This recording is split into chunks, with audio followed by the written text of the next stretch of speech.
His mission is to help young people get what they want out of life.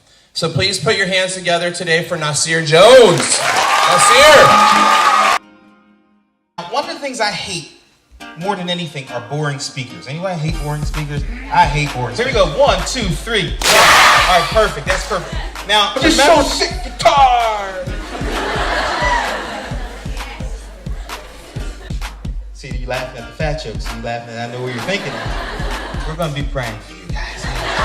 She's like, I got to win this dollar. I got to win this dollar. I'm working on my homecoming ticket. I got to win it. As you can tell, I don't miss many meals. And laughing at the fat jokes again. Okay. I see where I'm watching. And so those gums, right? They're always laughing. Right? You think I can get my hair like that? Yeah. No. How many of you think my job is to come here to preach to you? Be honest.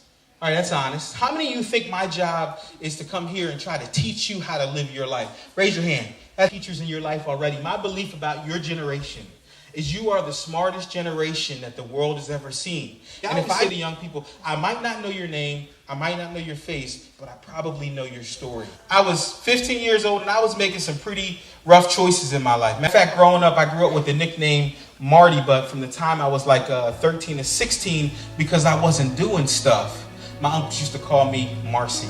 At 16 years old, I started to do some stuff and it kind of got me in some trouble. You can imagine being teased every day, being picked on every single day by 12 other guys in the same household. That's going to put a ton of pressure on your life. Maybe some of you here know a little bit about pressure. Anybody here know about pressure? Teachers, parents, family, just every single thing just seems like every day someone's asking you more and more of you. I know what that pressure is like. And at 16 years old, I started to collapse underneath my pressure. One, I started stealing cars for my lunch. Another thing I started doing was I started selling weed at school. But the straw that broke the camel's back was one morning I woke up, first thing, 16 years old, 2 coffee mugs full of vodka straight. Went to school drunk, assaulted my high school principal, and they promptly kicked me out. But you all know if you do the crime, you must do the what? You must do the time. And they end up sent for adjudicated delinquent boys. It's a bad boys. I spent 14 months there because I was actually a really good athlete at Glen Mills.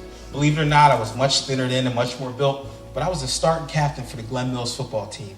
And that means something. I was a starting strong safety. And I was starting to get scholarship offers coming in saying, Nasser Jones, we want you to come play for us for free.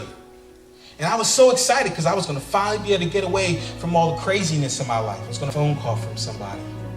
Remember I told you when I was 16 years old and I was starting to try to do stuff?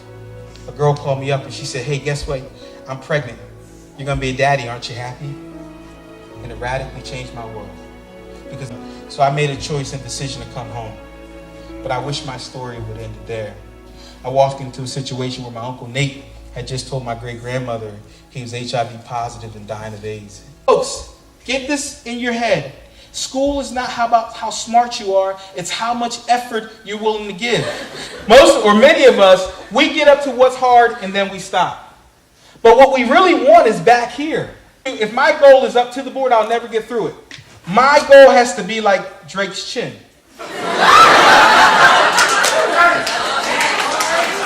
Excellent, watch. Just a little bit more, right? Outstanding.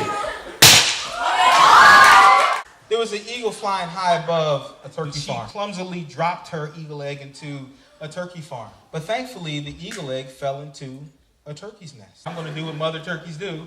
And she sat on it. A few weeks later, I popped an eagle. And she's like, you're the ugliest turkey I've ever seen. But the mother eagle never quite gave up on her little eagle egg. And so she used to fly eagle. But it was walking and talking like a turkey. She noticed that the little eagle's flight feathers were starting to come in. And she looked at the eagle and said, hey, flap your wings. Right? And so the little eagle egg started flapping. Kind of got off the ground a little bit. She says, no, you're flapping like a turkey. Flap like this, like an eagle. And before you know it, that little eagle. So today, I came by your school to tell you that I see your flight feathers starting to come in. And it's time for you to start soaring out of here.